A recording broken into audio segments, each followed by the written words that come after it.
새벽빛 묵상 역대상 27장 1절에서 34절. 오늘 말씀에 나오는 이름들은 마치 교회 주보 한쪽에 빼곡히 나열된 지난주 헌금 명단과도 같습니다. 어떤 교회들은 그것을 실는 것이 더 낫다고 생각합니다. 어떤 교회들은 실지 않는 것이 더 좋다고 생각하죠. 어떻게 보면 그것은 오늘 본문에서도 상기시키는 다윗의 인구조사와 같은 위험한 일이 될 수도 있습니다. 혹은 뒤에 이들이 그대로 성전 건축에 필요한 또한 헌물자들의 명단이 된 것처럼 하나님이 기억하시는 헌신자들의 명단이 될 수도 있습니다. 이 중에 어느 쪽이 되는가 하는 것은 신느냐 아니냐의 문제가 아니라 그 동기와 목적에 달려 있을 겁니다. 더 중요한 것은 이것이 사람들에게 보이는가 보이지 않는가가 아니라 우리 하나님께서 보시는가 하는 것이죠. 오늘 하나님께서 기억하시는 군 지휘관들, 지파별 지도자들, 그리고 왕의 자산을 맡은 사람들, 그리고 지혜로운 조언자들, 즉 참모들의 이름이 나옵니다. 먼저 군 지휘관들인데요.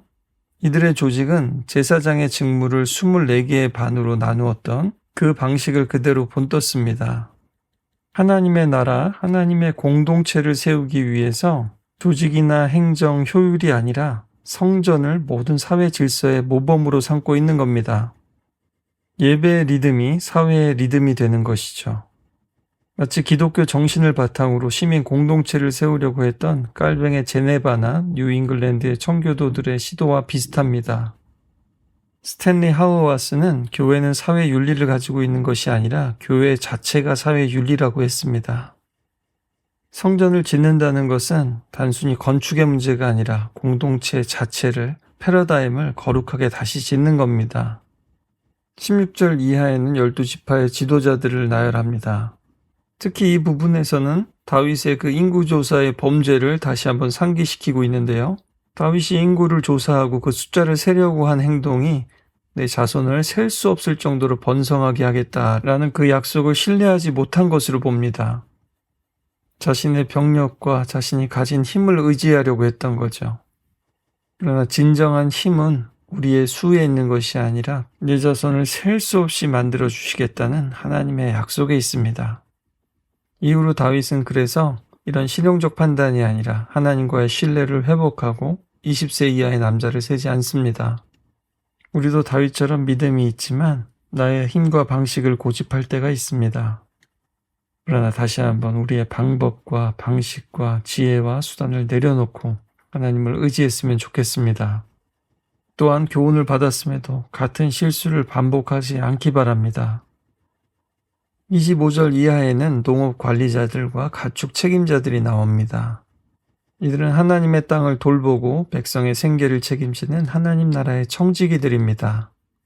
그리고 신명기 8장에서 말씀하셨듯이 좋은 땅과 곡식은 하나님이 주신 선물입니다. 또 시편에서도 또 바울도 말했듯이 땅과 그 안에 충만한 것은 다 주의 것입니다. 그리고 그것을 돌보는 것은 거룩한 책무죠. 이 부분에서 의외의 사람들이 발견되는데요.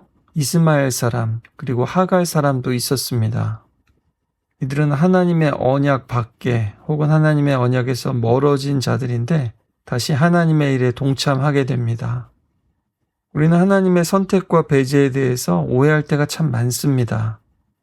우리가 잊지 말아야 될 것은 그것이 유다이든 이새이든 다윗이든 솔로몬이든지요. 하나님께 선택되었다는 것은요. 그 자체를 즐기고 그 특권을 누리기 위함이 아니라 하나님의 역할과 사명을 수행하기 위한 것이라는 겁니다. 그런데 자신 안에 어떤 탁월함이나 특별한 은사가 있으면요. 자기나 남들이 다 알거든요. 그것이 하나님이 주신 은사이고 또 특별한 목적을 위해서라는 것을 잊지 않으면 됩니다. 그런데 믿음의 사람들조차 그것을 잊었을 때 그것을 오용하고 남용하게 되죠. 자기가 특별하기 때문에 특별하다고 생각하는 겁니다. 그러나 아브라함의 이야기로부터 시작해서 성경의 모든 이야기들을 보십시오. 하나님의 선택받은 자들을 통해서 모든 열방 가운데 하나님이 하나님 되심이 드러났습니다. 또 요셉의 이야기처럼 풍년 가운데 야곱의 식구들만 구원을 받은 것이 아니라 이집트의 모든 사람들이 구원을 받게 되었습니다. 오늘 선택받은 자 다윗을 통해서 언약에서 멀어졌던 이스마엘 사람, 하갈 사람들도 다시 하나님의 성전을 짓고 하나님 나라를 세우는 데 포함되고 있다라는 겁니다. 마지막으로 왕의 지혜로운 조언자들이 나옵니다. 다윗의 숙부가 되는 서기관 요나단으로부터 해서 다윗의 아들들의 교육을 맡았던 여히에, 그리고 모리아가인 아히도벨과 후세, 아히도벨의 뒤를 이어 여호야다와 아비아달, 군대 장관인 요압과 같은 사람들이 나옵니다. 이들 가운데는 반역에 가담하거나 때로는 다윗과 대척점에 선 사람들도 있습니다. 또 위기를 넘어서 더 깊은 관계가 된 사람들도 있죠. 그럼에도 불구하고 성경은 분명히 다윗이 홀로 왕이 된 것이 아니라 이런 도움의 손길들이 있었음을 분명히 합니다. 잠언 15장 22절에는 의논이 없으면 경영이 무너지고 지략이 많으면 경영이 성립하느니라 라고 말씀하셨습니다. 그리고 우리 하나님은 지혜의 근본이 되시고 근원이 되시고 또 기묘라 모사라 최고의 모략가가 되십니다. 전략가가 되십니다. 오늘 말씀을 그리고 역대기를 묵상하면서 얼마 전에 들었던 소식이 생각났습니다.